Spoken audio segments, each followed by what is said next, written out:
Raikwar sir की class में आपका स्वागत है। आज के इस वीडियो में हम जानेंगे पास्ट परफेक्ट टेंस पूर्ण भूतकाल, इंट्रोगेटिव नेगेटिव सेंटेंस, प्रश्नवाचक नकारात्मक वाक्य, पास्ट परफेक्ट टेंस पूर्ण भूतकाल, आइडेंटिफिकेशन और पहचान। हिंदी वाक्यों के अंत में चुका था, चुके थे, चुकी थी पाया जाता है। क्या वह यहाँ नहीं आ चुका था? इस वाक्य के अंत में हम देख रहे हैं लिखा है चुका था।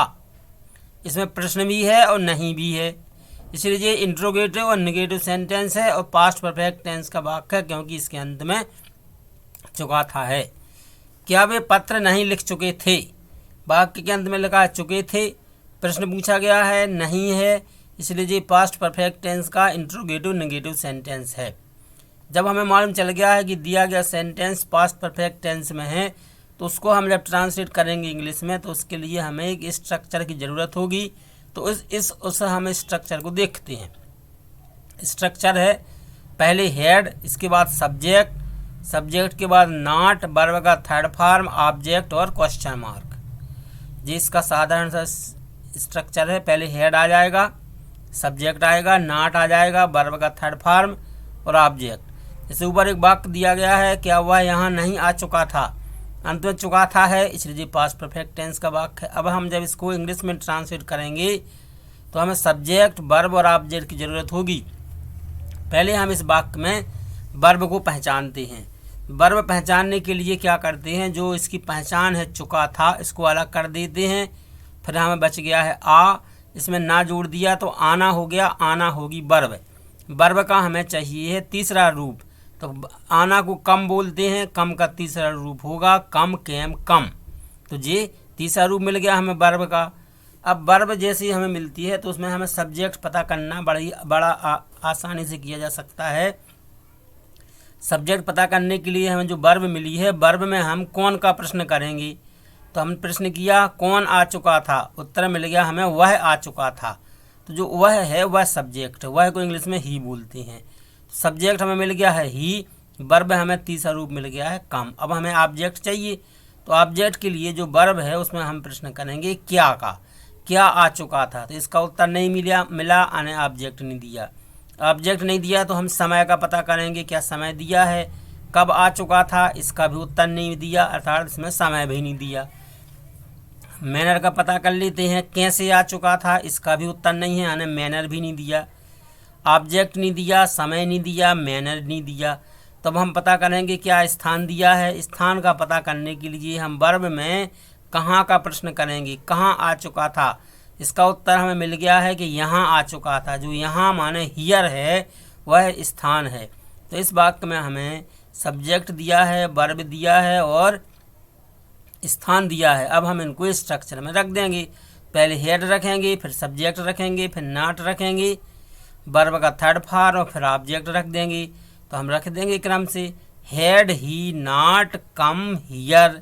क्या बन गया? Had he not come here. इसी प्रकार से सेकंड सेंटेंस क्या है, क्या वे पत्र नहीं लिख चुके थे। इस वाक्य के अंत में लिखा है चुके थे, इसीलिए ये पास्ट परफेक्ट टेंस का वाक्य है। इसमें हम सबसे पहले स्ट्रक्चर क्या होगा, स्ट्रक्चर पहले हेड, सब्जेक्ट, नॉट, वर्ब का थर्ड फॉर्म और ऑब्जेक्ट की हमें ज़रूरत है। तो पहले हम वर्ब पता करेंगे। वर्ब पता करने के लिए हमें क्या करना पड़ता है, जो पहचान है इसकी चुके थे, इसको हमने हटा दिया। तो क्या बच गया है लिख। लिख में ना जोड़ दिया तो हो गया लिखना। लिखना को इंग्लिश में बोलते हैं राइट। तो राइट होगी वर्ब। राइट का तीसरा रूप होता है राइट, रोट, रिटन। तो रिटन तीसरा रूप होगा, इसलिए हम यहाँ पर तीसरा रूप रखेंगे। अब हमें वर्ब जब पता चल जाए तो हम सब्जेक्ट पता करेंगे।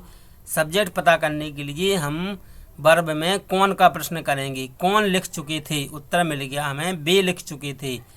तो वे जो है वो सब्जेक्ट होगा। वे को इंग्लिश में बोलते हैं दे।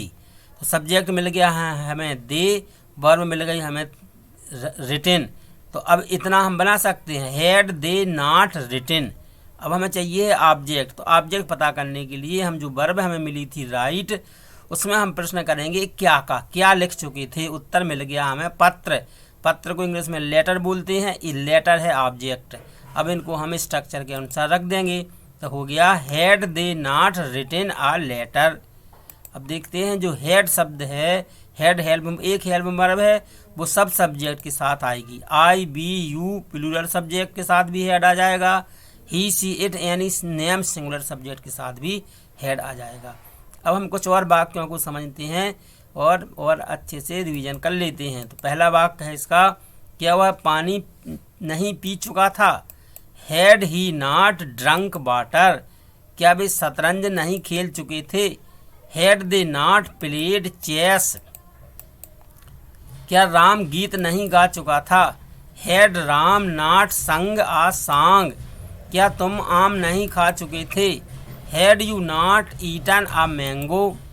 क्या मैं अंग्रेजी नहीं सीख चुका था? हैड आई नॉट लर्नड, यहाँ पर टी वर्ड होना चाहिए, लर्नड इंग्लिश? क्या हम घंटी नहीं बजा चुके थे? Had we not rung the bell? क्या आप खेत नहीं जोत चुके थे?